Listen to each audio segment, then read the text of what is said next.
Bonjour, je suis Thierry Hubert, responsable technique d'Enfos Chauffage et je vais vous parler aujourd'hui du robinet thermostatique auto-équilibrant à l'aide de ce banc démo hydraulique, donc avec un circulateur à vitesse variable, un circulateur électronique, avec des robinets auto-équilibrants RADV d'Enfos et des robinets plus classiques après réglage qu'on appelle RAIN.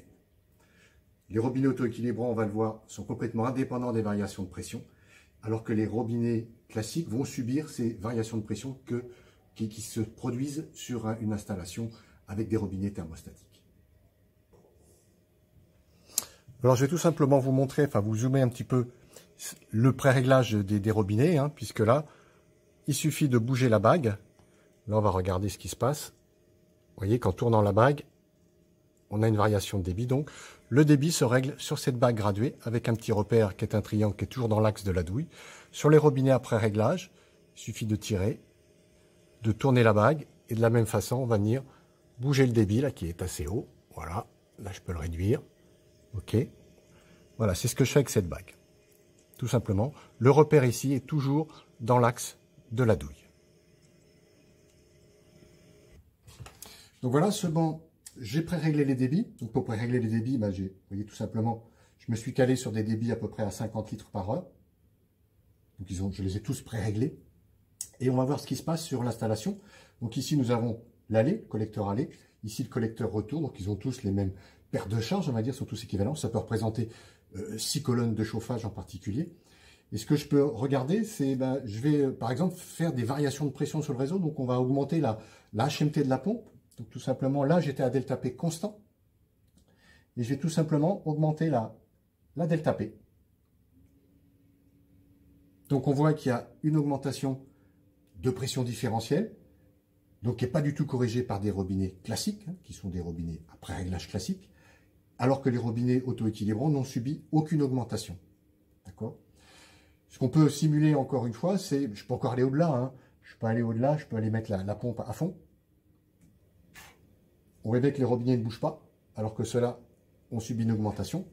Je vous rappelle que je peux tout à fait refermer, je reviens toujours au débit nominal, il ne bouge toujours pas. Enfin, une dernière chose qu'on peut faire encore, c'est simuler des apports gratuits sur une installation. Par exemple, des apports solaires sur une façade sud. Donc je vais simuler la fermeture de 4 colonnes et on va comparer l'auto-équilibrant et le classique. Donc on va regarder ces deux-là. Donc je simule des fermetures de robinet. La pompe est à fond là.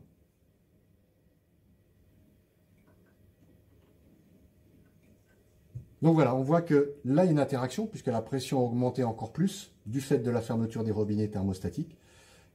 Et bien ce robinet-là a encore augmenté son débit, alors que le RADV, pas du tout, il est resté stable. Donc voilà, ce robinet thermostatique RADV va être particulièrement intéressant pour toutes les opérations de rénovation. Donc, tous les bâtiments qui ont encore des robinets manuels, donc sur les radiateurs, on va les thermostatiser avec ce genre de robinet automatique, puisque le débit étant limité par radiateur, il n'y a plus lieu d'aller régler des vannes d'équilibrage en pied de colonne, si tant est qu'il y en ait. Peut-être qu'elles ne sont pas accessibles, il faut retrouver les plans d'installation pour pouvoir régler des vannes en pied de colonne. Donc toute cette problématique, on va dire, de repérage des vannes, on n'en a plus besoin. Donc c'est réglé par émetteur, c'est-à-dire que le débit est limité par radiateur, donc le delta T, donc la température de retour va être abaissée par radiateur. En une opération, donc on rentre dans le logement, on change le robinet, il est aux dimensions NF, donc il va en lieu et place d'ancien corps aux normes françaises.